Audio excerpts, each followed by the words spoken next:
কোভিডের পর নয়া আতঙ্কের নাম গুলেনবারি সিন্ড্রোম। কয়েক ঘন্টার মধ্যে হাত পা অবশ হয়ে যাওয়া থেকে প্যারালিসিস এমনকি মৃত্যু পর্যন্ত হতে পারে এই রোগে। ইতিমধ্যে মুম্বাই পুনেতে সংক্রমণ বাড়ছে, উদ্বেগ বাড়ছে স্বাস্থ্য মন্ত্রকেরও।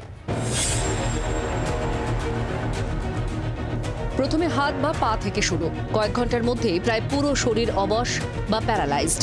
দেশের স্বাস্থ্যক্ষেত্রের নয়া আতঙ্কের নাম গুলেনবারি সিন্ড্রোম।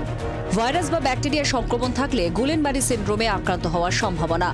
আর সংক্রমণ হলে সরাসরি আক্রমণ করে রোগ প্রতিরোধ ক্ষমতা বা ইমিউনিটির ওপর। কি এই গুলেনবারি সিন্ড্রোম? ক্যাম্পিলোব্যাক্টার জেজুনি নামক ব্যাকটেরিয়ার প্রকোপে হয় জিবিএস। সাইটোমেগালো ভাইরাসের জেরেও অসুস্থতা। গুলেনবারি সিন্ড্রোমে শ্বাসনালী এবং পরিপাকতন্ত্রে সংক্রমণজনিত রোগীর আক্রান্তের সম্ভাবনা বেশি। 8 থেকে 80 আক্রান্ত হতে পারেন যে কেউ। দেশের পরিস্থিতি কি? মুম্বাই পুনেতে আক্রান্ত অনেকেই। সূত্রের খবর, মুম্বাইয়ে একাধিক শিশু আক্রান্ত গুলেনবারিতে। পুনের একাধিক হাসপাতালে আক্রান্তের সংখ্যা বৃদ্ধি। পুনেতে আক্রান্তদের মধ্যে শিশুর সংখ্যা বেশি। গত সোমবার থেকে পুনেই আক্রান্ত 73 জন। গত 4 দিনে আক্রান্ত 26 জন, 14 জন ভেন্টিলেশনে আছেন। কেন এত বাড়ছে আক্রান্তের সংখ্যা তা খতিয়ে দেখার জন্য ইতিমধ্যেই পুনে এনআইভিতে নমুনা সংগ্রহ করে পাঠানোর জন্য সিদ্ধান্ত নিয়েছে কেন্দ্রীয় স্বাস্থ্য পরিবার কল্যাণ মন্ত্রক। আক্রান্ত হলে কি কি লক্ষণ দেখা দেয়? আক্রান্তের শরীরে কি কি পরিবর্তন দেখা যায়? চিকিৎসকদের মতে দেহ অসাড় হয়ে যায়, সারা দেহে যন্ত্রণা শুরু হয়, হাত আর পা ধীরে ধীরে দুর্বল হয়ে পড়ে। 1 থেকে 4 সপ্তাহের মধ্যেই অসাড় ভাব চলে আসে। ঘাড়ের পেশিও ক্ষতিগ্রস্ত হতে পারে।